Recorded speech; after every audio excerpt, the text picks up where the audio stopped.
and welcome back to my channel. In today's video I'm going to be carrying on reviewing this book here called Girls and Autism, Educational, Family and Personal Perspectives, carrying on from last week.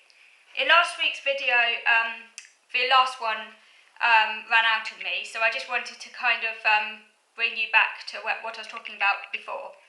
So I was talking about Katie Buckingham, who's a mental health activist, an autistic mental health activist, entrepreneur, and she set up an organisation called Altruist Enterprises.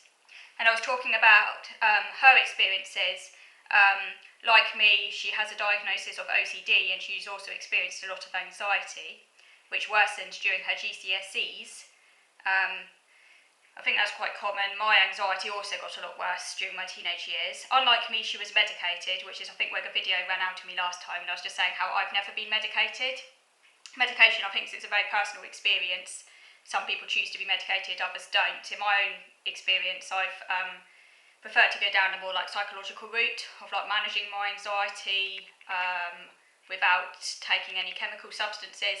I think mainly because I'm quite squeamish about taking any chemical substances, and because I've always seen my OCD and mental issues as kind of very much part of who I am, and they're not something that I don't think can ever really be cured. So there's no point in me taking medication, because otherwise I'd effectively be on it for the rest of my life, and I don't really want to be taking a cocktail of chemical substances for my very essential way of being. But that's just my personal experience, and others differ. I'm also worried about side effects and all those sort of things, and I've just always preferred to deal with my issues through trying to eat a good diet. Like, I take the attitude of, in a sense, food is the best medicine. I feel that by eating a very good diet, lots of fruit and vegetables and things like that, that in itself probably helps me.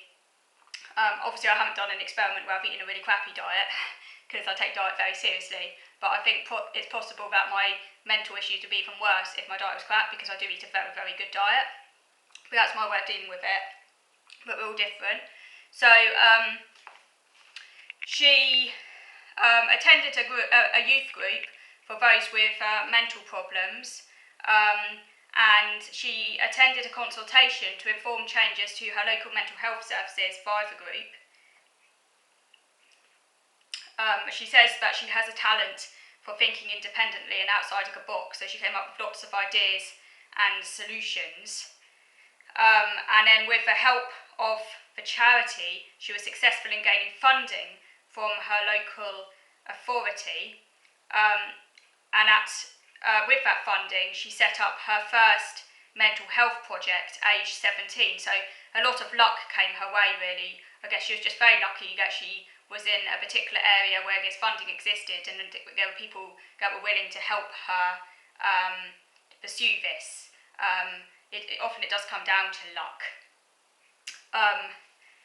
She delivered mental health awareness workshops in schools with support from the council. That's something I'd absolutely love to do, but I'm not aware of such a scheme existing in my area. There is an autism training scheme in my area, which I do sometimes take part in now and again, where autistic people deliver training to various organisations. It's obviously been put on hold because of lockdown. And I enjoyed that when I did it, and hopefully when lockdown's over in the future, maybe I'll do some more with that.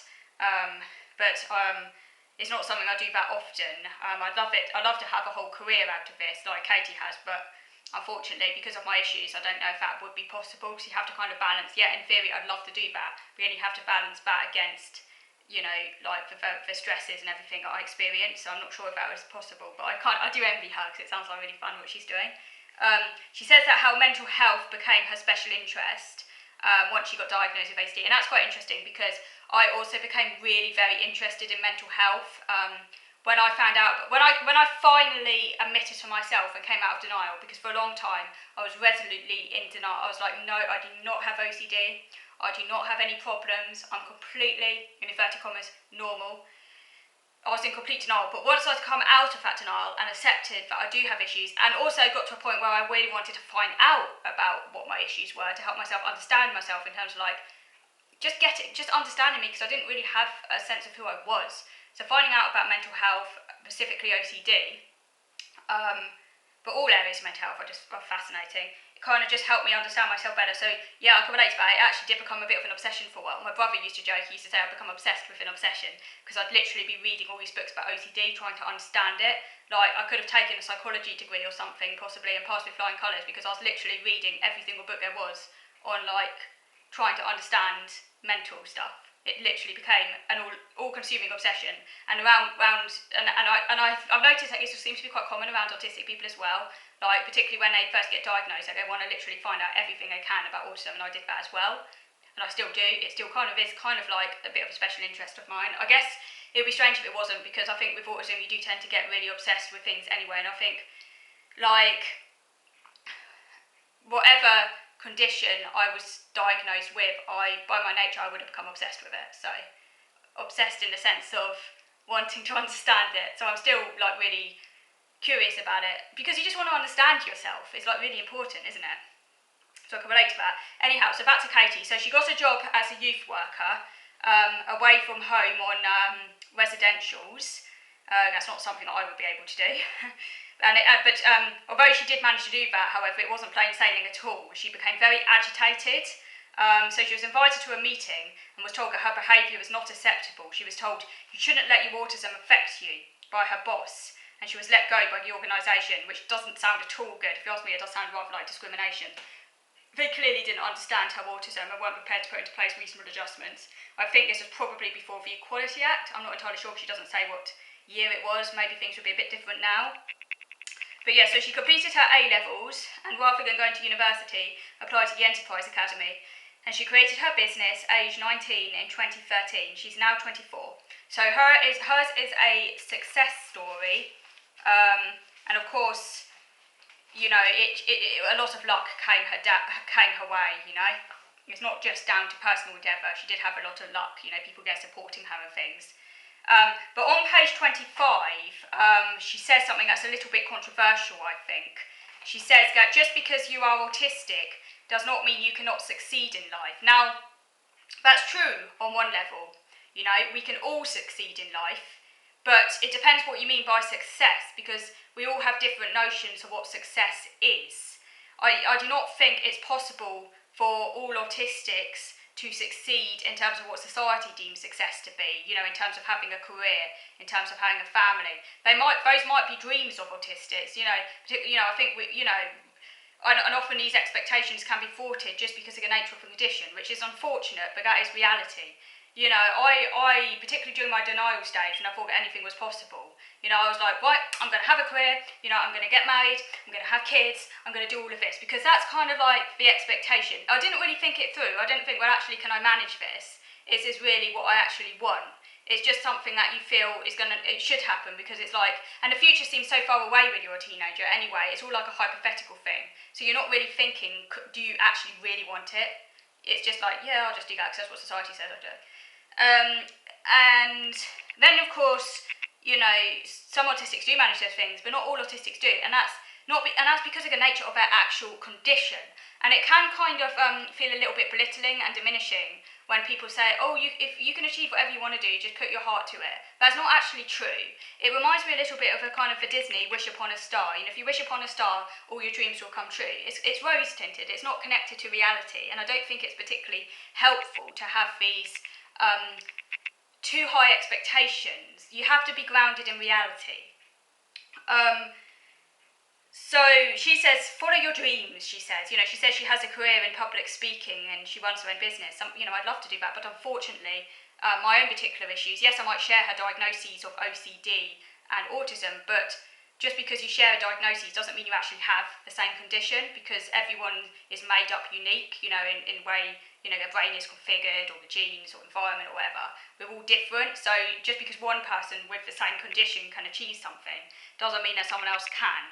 Because, you know, I'm pretty, I mean, obviously, you know, if I'd had someone there supporting me like she did, and I was in a different location and there was that type of support, you know, I can't say, but it's just not the case that we can all achieve whatever we want. You know, that's just reality, unfortunately. I'm very firmly grounded in reality. I'm not a whimsical person at all, you know. And So she says, you know, we can all get to where we want to be. Well, no, we can't actually. That's just, unfortunately, we can't. You know, some people say it's pessimistic, but it's not pessimistic, I don't think. It's actually facts. And I stick to the facts. And we can't get to we can't all get to where we want to be. As children, I think, and as teenagers, we often think we can, but that's because we haven't yet learnt about reality. As you get older, you have to come to terms with it. If you don't, you get down. So I've had to come to terms with the fact there are things I can't have. And I've had to accept that, and I've had to find alternative ways of making my life good. You have to do that. You have to take the cards you're dealt with and try and, use them to your best.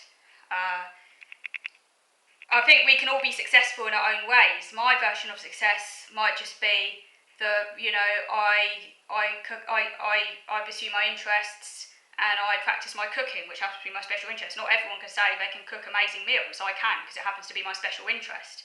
You might have your own things that you really enjoy and that you're really good at, and you can say, you know, for you it might not be cooking, that might be your weakness, but it might be something else that I'm really crap at. So we all have our own things that we can say we're good at.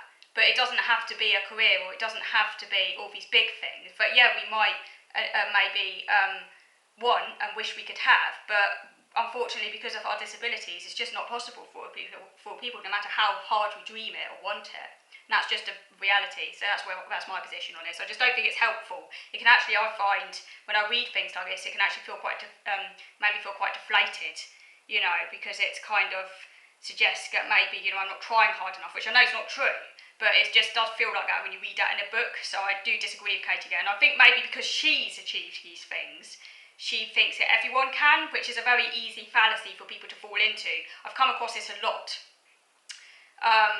I've come across this, not, you know, and I'm not just talking about autistic people here. I'm talking about, I think it's a human thing, because I've come across it a lot where people think, oh, because I've achieved this, anyone can achieve it. You often hear entrepreneurs saying that. They get all kind of almost a little bit arrogant about it. But, you know, no, they just have to remember and stay grounded that actually their success is their success. Not everyone can achieve that. So that's my position.